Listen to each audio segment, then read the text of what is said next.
Rapper Pras Michel of the 90s hip-hop group Fugees goes on trial today. Jury selection gets underway later this morning at a federal courthouse here in Washington, D.C. Following major success with the Fugees, the Grammy winner remade himself as a businessman and attracted attention from the Justice Department, which has charged him with conspiracy and acting as an unregistered agent of China. NPR Justice correspondent Carrie Johnson is following the case. Carrie, tell us a little bit about Pras Michel and his musical background. Sure, of course, Pras Michel performed with Fugees, and our colleagues on the arts desk say that album, the score from 1996 from the group, is one of the most streamed albums of all time. But in recent years, Michel hasn't recorded as much. Instead, he's grown more interested in business and politics. And so what are the central charges in this criminal trial? There are really two lanes to this prosecution. First is alleged violations of election law using so-called straw donors to try to funnel foreign money into the Obama campaign. One example is allegedly giving people $40,000 so they could attend a fundraising dinner on behalf of the Obama campaign. Prosecutors say a lot of that money came from a billionaire named Joe Low, who's now a fugitive from justice. And the second part of this case is about what Pras Michel allegedly did during the Trump years to help that billionaire Low after he got in legal trouble, and what Michel allegedly did to curry favor with the Chinese government, which had its own goal. China wanted help in getting a dissident out of the U.S. and sent back to China.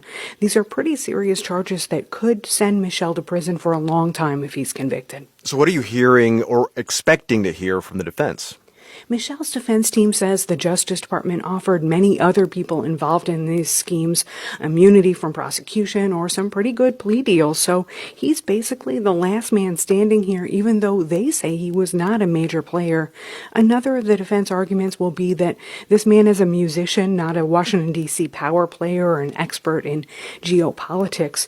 So this idea that's laid out in the court papers that he's actually bargaining with a member of the Chinese government at a Four Seasons hotel in New York meant that he may have been in over his head. And the defense also says Michel acted in the best interest of the U.S. He was working for the U.S., not China, so he shouldn't have had to register as a foreign agent. And I know that Pras' defense wanted to subpoena some pretty big names, but there will be some big personalities, or at least should be, involving in this trial. Big personalities. Michel's lead defense lawyer is David Kenner, who's got a long history of representing hip-hop stars. He successfully defended Snoop Dogg during his 1996 trial for murder, and he's going to use the same jury consultant in this trial here in D.C. We might also see some other well-known witnesses in this case. One of them is actor Leonardo DiCaprio, who had some ties to the billionaire Joe Low because a company connected to Low financed a movie called The Wolf of Wall Street that DiCaprio starred in. And Carrie, you're spending a lot of time at the courthouse these days. How long do you expect this trial to last? 90 prospective jurors are headed to court this morning to answer questions about whether they know or have any opinions about Michel or any of the witnesses in the case. The prosecutors say their case will take about 2 weeks or so. It's not yet clear if Michel will testify in his own defense, but the trial could wrap up near the end of April, so far as we can tell. Yeah, some of those other witnesses could include Trump advisor Steve Bannon and also casino mogul Steve Wynn. NPR's Carrie Johnson reporting. Carrie, thanks.